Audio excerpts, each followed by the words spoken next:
और यूपी में विधानसभा चुनाव का बिगुल बजते ही सत्ताधारी पार्टी बीजेपी अपने उम्मीदवारों के नामों पर मंथन कर रही है। दिल्ली में बीजेपी केंद्रीय चुनाव समिति की बैठक हुई, जिसमें 172 उम्मीदवारों के नामों पर मुहर लगी है, तो कई नामों पर अभी भी संशय बरकरार है। आज बीजेपी अपनी पहली लिस्ट जारी कर सकती है। कांग्रेस की सीटों के ऐलान के बाद अब बीजेपी मुख्यालय में भी सरगर्मी तेज हो गई है। पीएम मोदी के नेतृत्व में बीजेपी केंद्रीय चुनाव समिति की बैठक हुई। इसमें विधानसभा चुनाव के लिए उम्मीदवारों के नाम पर आखिरी मुहर लगी। बैठक में बीजेपी अध्यक्ष जेपी नड्डा, केंद्रीय गृह मंत्री अमित शाह, सीएम योगी, प्रदेश अध्यक्ष स्वतंत्र देव सिंह मौजूद रहे। हमारे माननीय गृह मंत्री श्री अमित शाह जी, माननीय रक्षा मंत्री आदरणीय राजनाथ सिंह जी, हमारे केंद्रीय मंत्री आदरणीय श्री नितिन गडकरी जी, आदरणीय मुख्यमंत्री योगी जी सहित पूरी केंद्रीय चुनाव समिति मौजूद रही।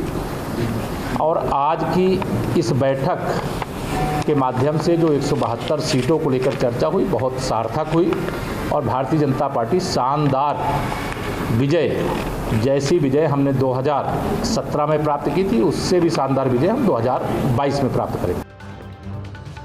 बीजेपी उम्मीदवारों की पहली लिस्ट कल यानी 14 जनवरी को जारी की जाएगी। पार्टी की माने तो 172 उम्मीदवारों के नाम तय हो चुके हैं।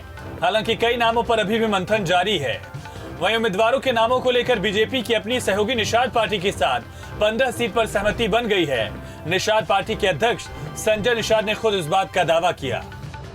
15 से 18 सीटें निषाद पार्टी लड़ेगी और ज़्यादातर सीटें उसमें 2-3 सीटें भारतीय जनता पार्टी के सिंबल से हमारे समाज के लोग लड़ सकते हैं। जहाँ कोई रणनीति जहाँ फंसेगा वहाँ में बाकी भोजन भरी थाली से निषाद पार्टी चुनाव लड़ेगी।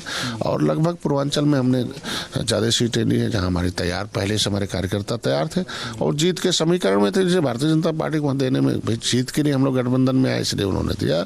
पश्चिमांचल में भी 2-4 सीटें हैं जहाँ हम लोग हैं और जहाँ भारतीय जनता पार्टी के लोग लड़ेंगे, हमारे लोग उन्हें चुनाव जिताएंगे वोट दिलवा के, और जहां हम लड़ेंगे भारतीय जनता पार्टी को देंगे। और सीटों को लेके कोई दिक्कत नहीं हुआ। अब 2-3 सीटें ऐसी हैं जिस पर 2-3 दिन बाद चर्चा हो जाएगी। उधर सांसद रीता बहुगुणा जोशी ने अपने बेटे मयंक के लिए लखनऊ कैंट से टिकट मांगा।